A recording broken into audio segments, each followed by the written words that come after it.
Hi, I'm BJ, and this is the Arcane Alienist Podcast.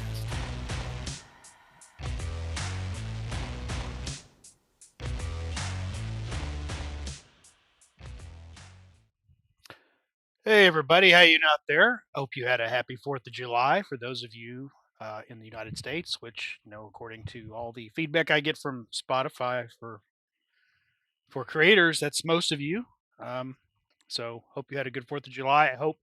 I hope you are ending the weekend with as many fingers and appendages as you had when you started. So we had a little bit of fireworks around my neighborhood. I didn't set any off. We watched some of the neighbors do it, but then a big thunderstorm rolled in. Uh, right as I think it was starting to wind down anyway. So I had I have one dog who does not do well with fireworks or storms. So he was in the house and managed to endure the fireworks pretty well. But then we went ahead and had to give him a little something to settle him down overnight because of the thunderstorm. It was a big one too. No damage or anything, but there were some leaves and branches in the yard this morning. So, but that is just summer in Oklahoma. Uh, I tell people I can sleep through anywhere because I grew up in Oklahoma, 200 yards from a railroad track. So I can sleep through trains, I can sleep through thunderstorms, I can sleep through wind and hail and all kinds of stuff. So I once I get to sleep, it's hard to wake me up.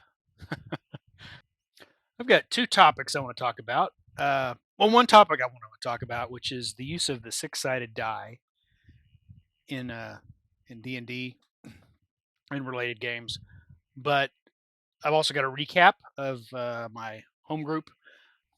But first, I've got a couple of calls, which I think is the first I've had in quite some time. So we've got calls from a couple of fellow podcasters and members of the Anchorite community. So let's see what they have to say. Hey BJ, I'm glad you could get some sessions in. It sounded like a lot of fun, and I'm glad to hear that you're going to be running Horror on the Hill, or at least if the players choose to go that direction, that they have fun with it. Please keep us posted on how it goes. I'm very curious to see the difference between our experience and your group's experience. I mean, sure, it's going to be a little different with these teens, but yeah, I'm definitely curious to see how it goes. Let us know if you actually like tell them that this is a module or not, and I'm just really curious about the details. And another idea that came to mind as I was listening to you talk about it, uh, I think it would be great if several podcasts could commit to playing a particular module. I don't know what that module would be, but a particular module by a certain date. And then after that date, everybody just starts talking about it on their podcasts. And I think that could be an interesting way to foster like cross podcast discussions and just might be a fun experiment. I don't know if it'll actually work out logistically or not, but that just seemed like fun. And I hope you have a lot of fun with your group, regardless of whether or not they go through completely with Horror on the Hill or if they go do something else. Just, I wish you many more sessions. So, take care.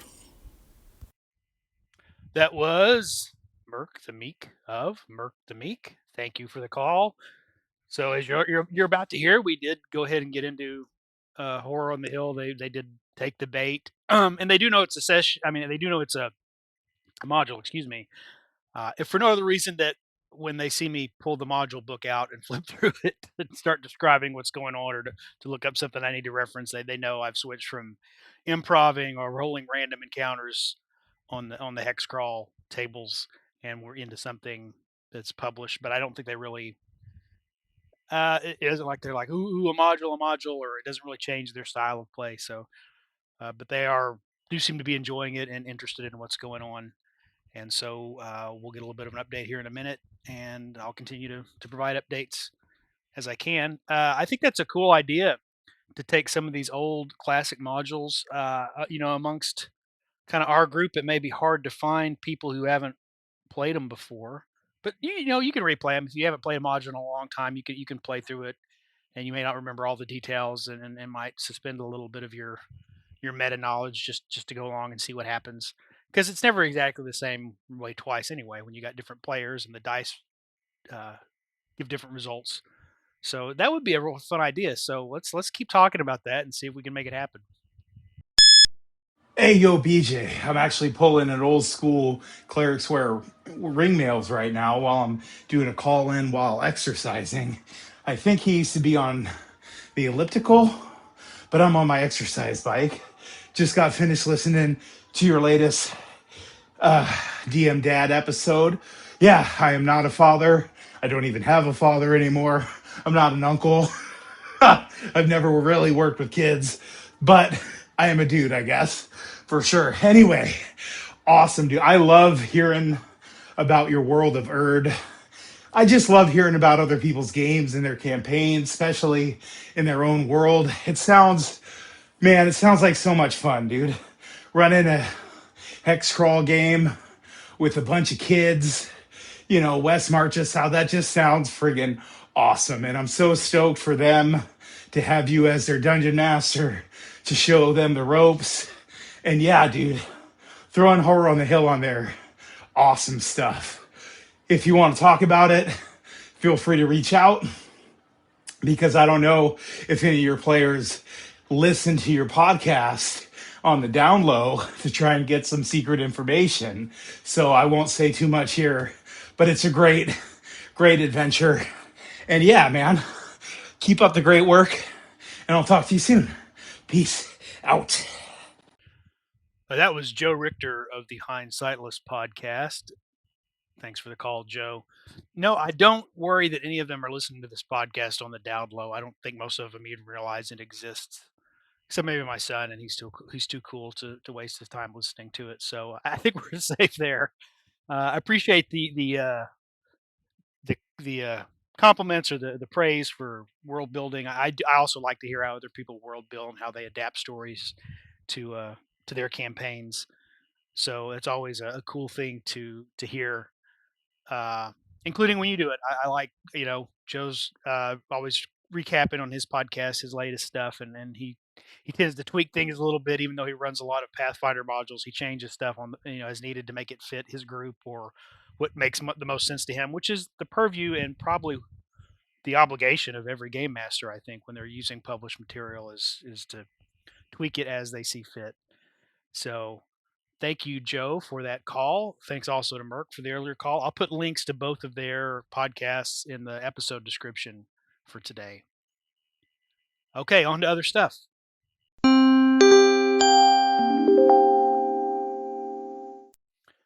You can follow this under stuff I have observed that I'm clearly not the first person to ever think of this or probably talk about it, but in case you haven't ever heard about it before, or maybe it's a slightly different take on stuff. I've been doing a lot of looking at procedures, particularly as they come from original D&D, BX D&D, and basic D&D, and even into AD&D, and the real, how a lot of the stuff with initiative, with surprise, with exploration of the environment, all are based on a D6 as opposed to a D20. In modern D&D, the D20 reigns supreme. We have this unified mechanic, and I appreciate the unified mechanic and that it sort of makes everything intuitive. And once you kind of understand the D20 system, it makes everything. It's easier to play the game kind of intuitively. I get that. Although I think adding two systems isn't that bad. If you keep the D20 for things like combat, saving throws, ability checks, skill checks, and then the D6 is just for more kind of the routine procedures, which is really what you look at when you see the other than the thief skills that are percentile based and a couple other things you might have come across. That's really what a lot of old school style games do. Is the D20 governs combat and the D6 governs exploration, and what happens with the environment with traps and with stuck doors and with random encounters and things like that. Uh, there's a little bit of the reaction roll, which is a 2d6, is a little different, but you're still using d6s. And you can convert back and forth if you just wanted everything in the D20 system and you still wanted the same odds. You can't get the exact same probabilities, but you can compare the probabilities of results on a six-sided die and a 20-sided die, and you can create a D20 mechanism for all the procedures that you utilize in old school games in more modern D&D style games. And they do that a lot if you look at, but a lot of that advice is kind of in the DMG as sort of something you could do, something you might do. It's not presented front and center the way it is in BX and the way it gets repeated in old school essentials, which I think for me anyway, and this is just my style, is I've started to figure out what do I enjoy as a DM, what makes it easier for me to do things on the table. Is I really do like those procedures be front and center. I don't know if when I eventually get back around to maybe running a more modern game like 5e or the new 5.5 or whatever, if I might just crib those using the D6 or whether I'll convert them to a D20 and use them. Again, though, I haven't looked at the new DMG, but I know that the 2014 DMG, the original 5e DMG, has a lot of those procedures as optional rules, but they're plugged into the D20 system, and then players' ability scores and skills can affect the results in a way that's much more prominent, I think, in when you're just running original D&D or basic or BX or any of the variants of that. That very very little things about the player affects the D6 rolls, other than I think their strength score can affect, forcing open a stuck door or something like that, and you know, elves and dwarves get some bonuses on their things they can notice randomly about the environment, like secret doors or slight, you know, slight grade slopes and grades and passages as you're descending farther in the dungeon or deeper into the earth for dwarves. Other than a few handful of things like that, it really does. It does signal a difference. We are in a moment where seconds count because it's combat. It's a saving throw against some sort of disaster, or we're in a procedural moment where we're exploring and we're poking around and we're seeing what there is to find. I think that the D6 and the D20 make that nice cognitive conceptual division into what phase of the game we're playing. So Daniel Norton may be very his heart might be fluttering right now to hear me say that something against a unified system, that we need a separate system for each. So there you go, Daniel, if you're listening. um, I'll put a link to Daniel's stuff in the description today too. So what have I done with the D6? Well, I've what really got me noticing this is I think I might have mentioned last time I uh, or maybe I didn't. Maybe it's in the next segment, which I pre-recorded a few days ago. But I have been trying to. I don't deal well with a GM screen. It's very busy. It's overwhelming for me to try to search around and look for stuff on most screens, and then I find a lot of times DM screens 25%, 30% of it is stuff I never use, and stuff that you use all the time isn't there. And it may just be because of how I run as a DM, not so much by the DM screen is universally incomplete or has useless information on it. I also like to not have the screen in front of me because I knock it over half the time as I'm reaching for miniatures or I'm pointing to something on the map. I thought before about having a mat, just laying something with a screen and laying it flat, which I have done with the screen before, face up, so I can look at all the tables. But then again, it's not all the information I want. So I got this idea to use index cards and to just put the procedures that I need for dungeon exploration turns, for random encounters, for NPC reactions, for uh, monster morale, for all those things. Again, morale's another one. It's a 2d6, by the way. I forgot about that. All those on just cards, and I can just have the couple of index cards I need given what's going on in front of me, right? Uh, and that's where I started thinking these are all just D6 procedures. They do make the game run smoothly. Tried and tested for a couple of sessions now. And I guess that's really got the idea of, okay, well, yes, the D6 governs exploration and discovery, where you're operating on things that are really going in the matter of minutes to hours, and the D20 rules action situations where you're talking about stuff that's going on the order of minutes, or I'm sorry, seconds to minutes, right? Uh, but something else I've done with the D6, because I noticed with my players, because some of them are real casual, they may play, once a month. If, sometimes they're busy kids, they got social lives, they got activities. Sometimes they don't all make it to every game, and so I really, as much as I don't want to be flipping through the book looking for stuff, or looking for places on the right panel of the GM screen. I really don't want them flipping through the books or having to flip all over their character sheet or looking at different parts of their sheet. They should also be something that's just easy to remember. And so what I came up with was, and I'd done a variation of this some time back. The last time I ran pure old school essentials. Um, if you look at the thief class, they've got hear noise on there. Everybody can hear. Of course, everybody can listen at doors or hear noises on a 1 and 6. Uh, and traditionally, demi-humans get a 2 and 6. The thief also starts with a 2 and 6. Strict BX rules. The thieves are human, and then it goes up. It improves as their level increases. So it's at first and second level it's 2, and then it goes up to 3. And depending on which version of old D&D, it might actually start at a 3. So it starts anywhere from 2 to 3, and then escalates on up till they get to a 5 and 6. And so I thought, why don't when I started looking at the probabilities of that, the probability of rolling a 2 and 6 is 33%. A 1 and 6 is 13%.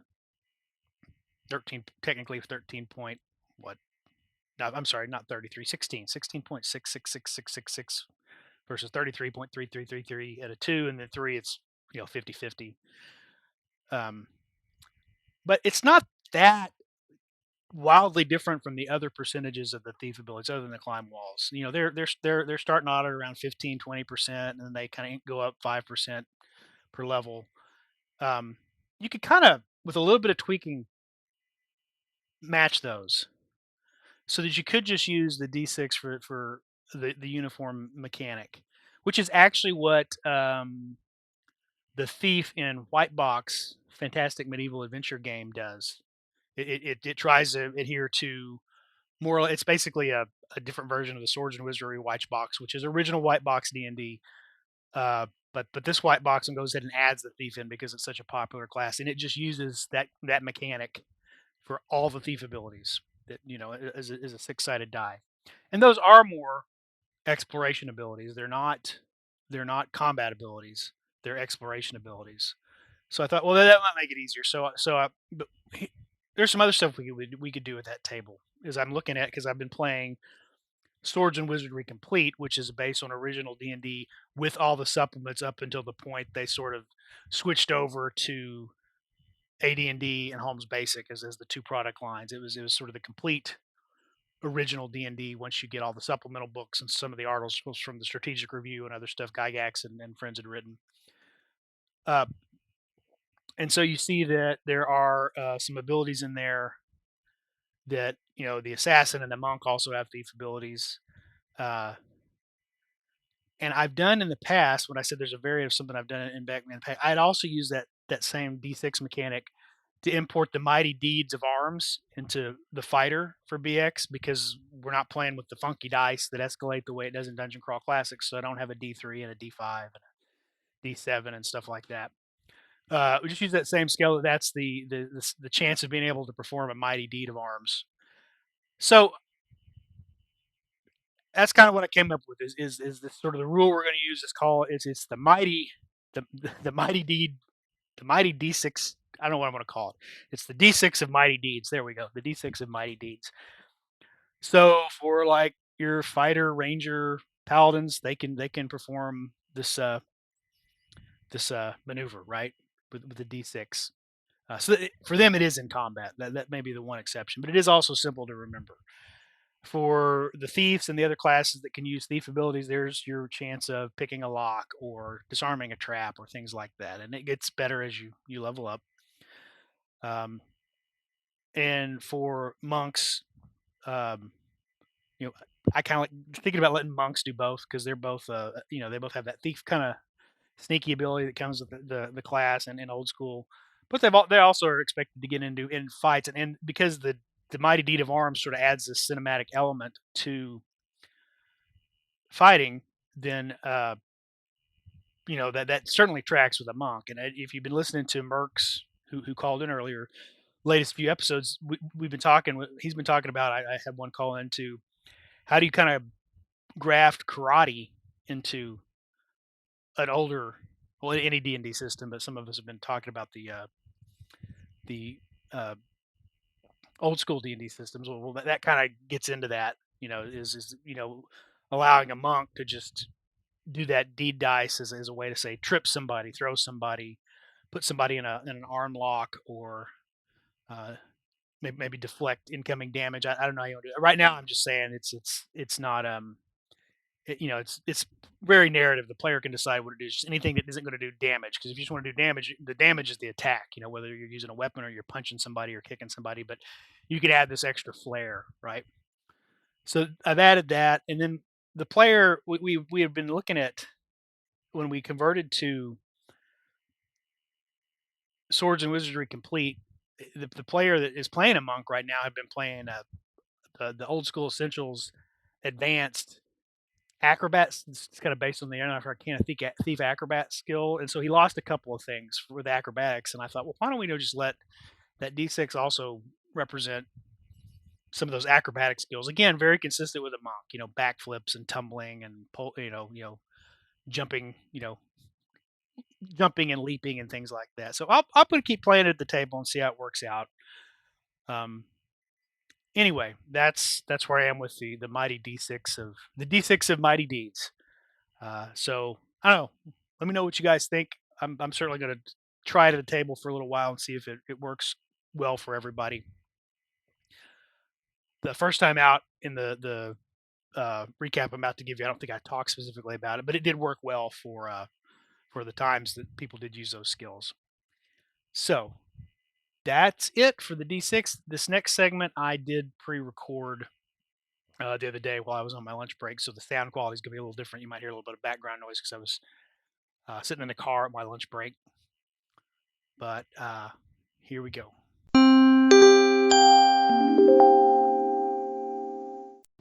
All right, let's recap the latest edition of D&D with Theater Kids. I think that's what I've been calling it, although maybe the last couple of times I haven't. Is it D&D with Theater Kids? Well, it's not brand name D&D with Theater Kids. It is Swords and Wizardry, characters and monsters put through a grinder of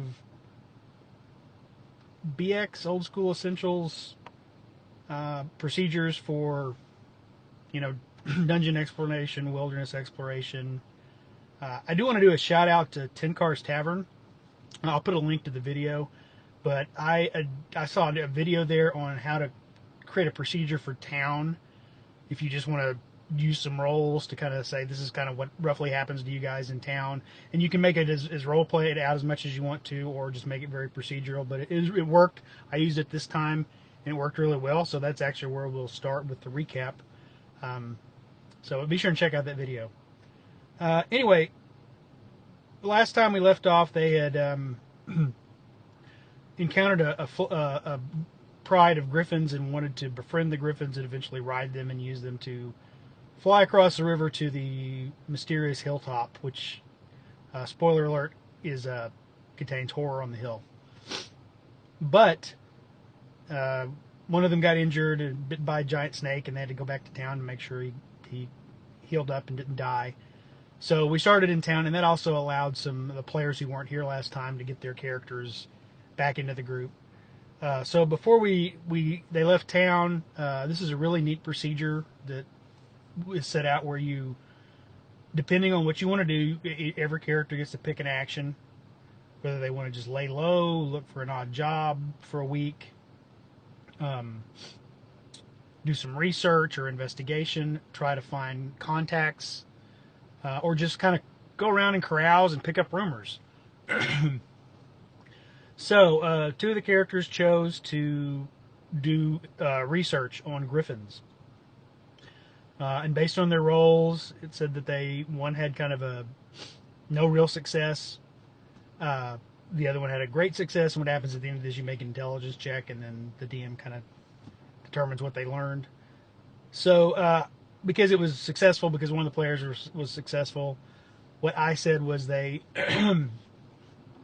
went to speak to Lady Elodie, who they had met last time, who is magic user and is the advisor to the knight who is over the fort they're basing themselves out of. To learn more about griffins, and they discover that her apprentice Albert has a special interest in fantastic beasts and creatures, and it gives them some pointers on how to approach griffins. That they're very prideful, they're very you got to think of them as much like lions, and so go slow, be very respectful, don't push them, and says it'd be really helpful if someone has a speak with animals spell.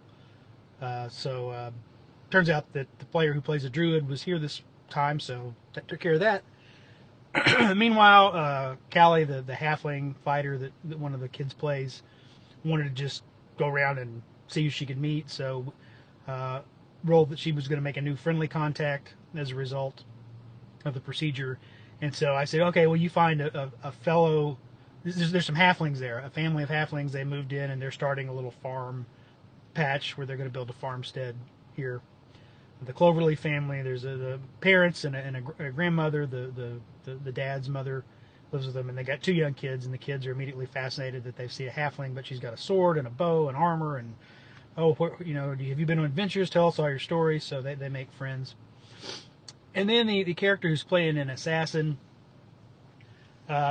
wanted to go see if they could secure some black market goods or make a contact that might be able to have stuff you can't buy in the open. Again, rolled that this person was going to make a friendly contact, and so I said, yeah, you're poking around the market area, using signals and thieves' cant to try to see if anybody responds. And this guy says, hey, come here, and introduces, you can call me Switch. What are you looking for? They arrange that, he can get you a little bit of poison. Come back tomorrow, and I got 3 vials I can sell you. So he's got sort of a contact, which could lead into sort of connection to the Thieves Guild and the kind of the underground between the trading post or the little fort that's being built and the main city, which is several days travel away.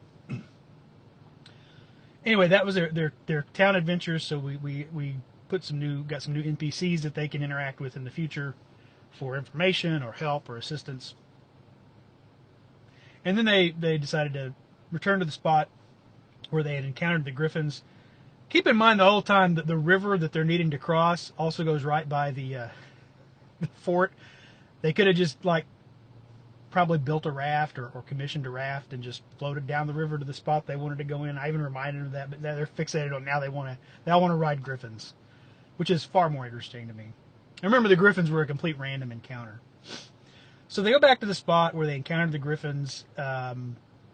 They take 2 of the hired guards that they had hired to kind of watch their home base there near the fort, to watch their horses so they could go up into the hills and try to find the griffins' nests. They located a nest, and because of the size of the group of griffins I had rolled last time, I said, well, you find a nest, but you realize there are actually multiple nests up here. This is a pride, kind of like lions. They're nests with female griffins with their young, and there's probably one male that's the father of all the young griffins. The druid uses their spell to speak to this one mother griffin, and it was kind of fun to role play. Like, how do you talk to a creature that only kind of understands basic animal concepts? It's maybe smarter than most animals, but not still human, and also just doesn't view the world as a human. So, we want to make an alliance. What's an alliance? What's that? Well, we want to ride on your back. What do you mean ride? Well, we want to get up on your back and fly. Just trying to convey this concept was really fun. Well, we'll trade something. Well, what's trade? Well, we'll feed you. Remember last time my friends brought you some food to eat? Yes, we would like more food to eat. Okay, we'll come. And so they agree that the griffins will meet them back at the clearing, the old sort of gathering place, the abandoned gathering place that they had met them before the next morning. And then they realize they don't have anything to feed them unless they want to feed them one of their horses. So they decide to go hunting. It's kind of the day is kind of past. It's kind of mid-afternoon, so they decide to take a chance and go hunting. So I again kind of roll for some foraging and for the BX procedures for hunting. And they do encounter something. They encounter an animal. I roll what animal they encounter, and it's giant beetles. So I say, okay, you see this, you find this place where a large tree has fallen, and there are these 8 giant beetles gnawing on the wood, eating the wood. So they attack the beetles, find out the beetles are a lot tougher than again, it's a random, not balanced encounter. So these are big, 5-foot long beetles that are like 5-hit die creatures. So as soon as the beetles start fighting back, they get hurt really bad. But they managed to stick it out. They killed 6 of the beetles. The beetles that they didn't kill seemed uninterested in them as long as they weren't being bothered individually. So they kill the beetles and they go back and get their horses and bring them back to drag the beetle carcasses back to camp and remove the carapaces to get to the flesh underneath the meat. So the next morning, 4 adult griffins arrive. They feed them. They're able to take the extra money back to the extra food back to their nests. And they use the Speak with Animals spell again to explain about getting help across the river. And I said, you guys can't just jump on the back of a griffin and ride it. It's not, even though you're talking to it now in a way it understands, it's not something it knows how to do. They're not horses. They haven't been bred to carry things. They're going to have to get as used to having someone on their back as you are used to sitting on them without falling off while they fly. And so I said, this may take you a day. We'll say it's going to take you the rest of the day. You can rig up some harnesses with your ropes, and you and the griffins will practice riding. And so they do that. So again, these aren't tame griffins. They're not going to go back home with them, but they are friendly with them, and these same griffins would probably offer to help them out in the future if they want. So the next morning, they send the guards back to the Fort Deadfall with their horses, and the griffins fly them across the river, and they circle this big hill where Horror on the Hill is going to take place. So I do give them kind of a brief glimpse of the area map from the surface of the hill, just to show them what they can see. Obviously, they'll be able to see where the clearings are and where the lake and the stream runs. And they were also interested in the fact that these puffs of smoke or steam are coming up at different points around the higher points of the hill. And so they do note one point where some steam comes up, and they're like, it appears to be a clearing right close to there. Let's land in that clearing. So they land in the clearing. They can look over one bank and see kind of the large stream that flows through the area. And this is kind of spoilers for Horror on the Hill now if you haven't played through it or ever read it. So apologies in advance for that. But the steam cave that they're looking for, that they don't know it's a cave yet, is kind of on the map, and the trees just next to the clearing. So I'm like, you guys have to kind of climb down the slope of this kind of high point you're sitting on and get into the trees, and you easily find this cave. It's real humid. They go in, and at the back of the cave there's a steam vent that descends deeper into the earth, and then this cloud of steam zips directly at the person in the front, and it turns out to be the steam of these small creatures unique to Horror on the Hill called steam weevils. And they're just little swarming insects that scald when they attack, and by attacking the back, he's able to sort of bat them away and get him away. So just took a hit point of damage. So next they go back up to the clearing again. On one side they can look down and see the stream below, but that's kind of a big drop. But there's a footpath leading to the south. And to the west, up at the highest point, they can see the top of this structure that they're trying to get to. So they decide to take the footpath and see if it maybe loops around, or we'll give them an easier path to get over there. They get down, they sort of cross the stream, they see the lake, and here we're again, I'm rolling random encounters every so often. And just as they get across the stream, and the path is turning to the west, a random encounter enrolled sturges. And if you have never used sturges with people who have never encountered sturges and don't know what they are, from either playing D&D or flipping through the monster manual, whatever, it's one of the best brand new monsters too, because sturges are disgusting and horrifying. They're this kind of cross between a mosquito and a vampire bat. And so they're immediately, what is this? And I'm like, okay, it's a sturge. That's the D&D name for it, because I knew they were all going to pick up their phones and Google images of sturges, which is just even more freaky if you've never seen a picture of one, because they're just gross and creepy. So two sturges immediately, successfully attack and latch on to party members and sink their proboscis down into their, so like kind of right there where your neck meets your shoulder, trying to get at your blood. The other one misses and so buzzes over the head of another party member. My son, who plays a ranger, who's like maybe the strongest person in the party, he was one that got attacked. He kind of rips the thing out and just kind of holds it. The other one that got attacked pulls out a dagger and starts trying to stab it, and another player helps him, pulls out a dagger and helps him. They kill that sturge. And the third one, the rest of the group is able to hit by, getting it in the air before it can attack anybody else. And they decide to take this one surviving sturge that the ranger is holding and wrap him up in a bedroll and just save it. They don't know what they're going to do with it, but just going to save it. So it's got a sturge held prisoner in his backpack. Anyway, they proceed to the west. They come to a sort of where this cliff face where things go up, and up there, that's where the abandoned monastery that they don't know what it is yet, but that's what it is in Horror on the Hill that they're trying to investigate. So they see where they can kind of follow this rocky path that kind of steeply descends up these cliffs to get there. But they also, I told the ranger to roll his tracking, and I said, you see some footprints off the trail that's going to the south along the edge of these cliffs, and they're weird looking. They look kind of human, but they're these big, wide, heavy feet with real bulbous, stubby toes. And it's not on the trail; it's just wandering off south from the trail. And so they decided they wanted to check that out, see how far those goes before they go up farther. So they follow the footprints, and this is where they discover the cave of the Neanderthals. And how I describe this is there's a cave. The footprints lead into the cave. They leave out of the cave. They're going off in other different directions from the cave. So they decide to walk in, and immediately there's a boulder. This isn't part of the module. I'm like, how am I going to rule that you're not just going to walk into the cave here, right? So I decided that probably the Neanderthals have rolled this boulder into the cave entrance so that you can't just walk, free in there. There's enough room to kind of just slip past it to the right. And then there'd be a guard posted behind the boulder. So I'm like, well, you see this boulder, and you think you see like light, like maybe a torch or a fire behind it flickering. So the assassin character decides to kind of stealthily creep up to the edge of the boulder and kind of lean back against it and edge around and see if they can take a look without being noticed. And it succeeds.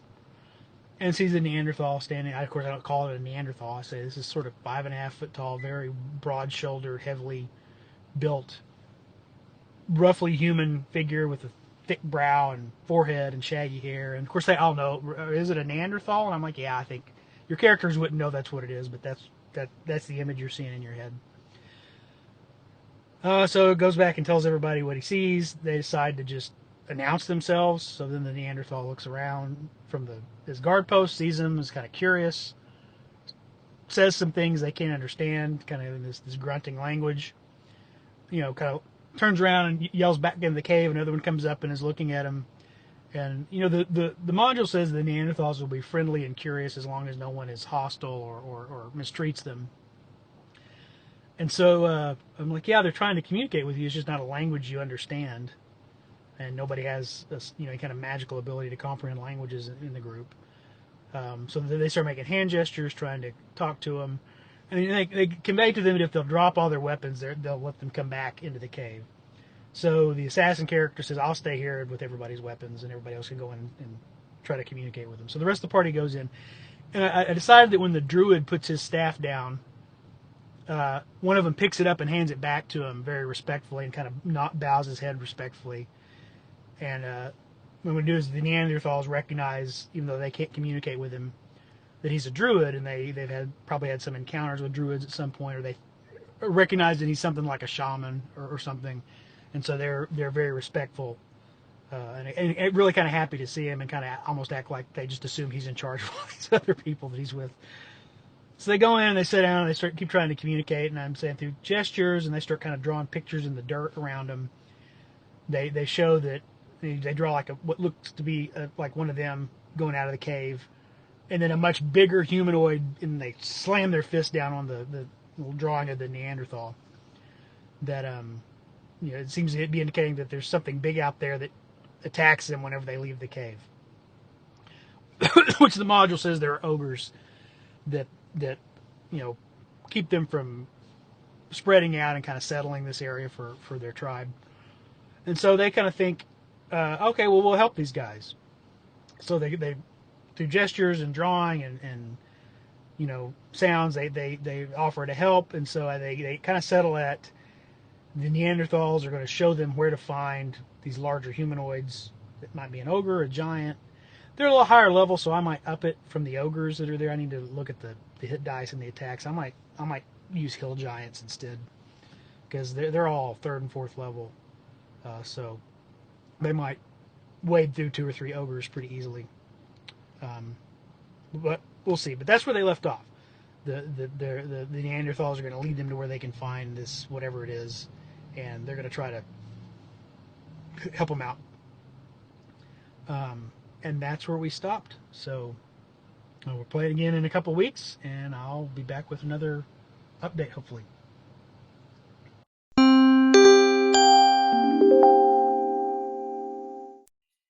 And that'll about do it for this episode. Thanks again to my callers, Mark Demeek and Joe Richter. Be sure and check out their shows. I'll try to be back next time I have something interesting to talk about. Trying to get back into the habit of trying to put out an episode at least every week, couple of weeks. If you haven't, also check out our latest Cerebrivore episode where we review Masters of the Universe. We had a lot of fun doing that. Merc is a part of that discussion. And until next time, wherever you are out there, be sure you take care of yourself and make someone happy today.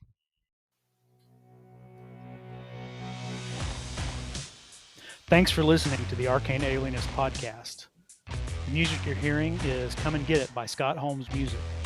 The cover art is by Dave Bone. Be sure to check out his stuff at ironseer.com.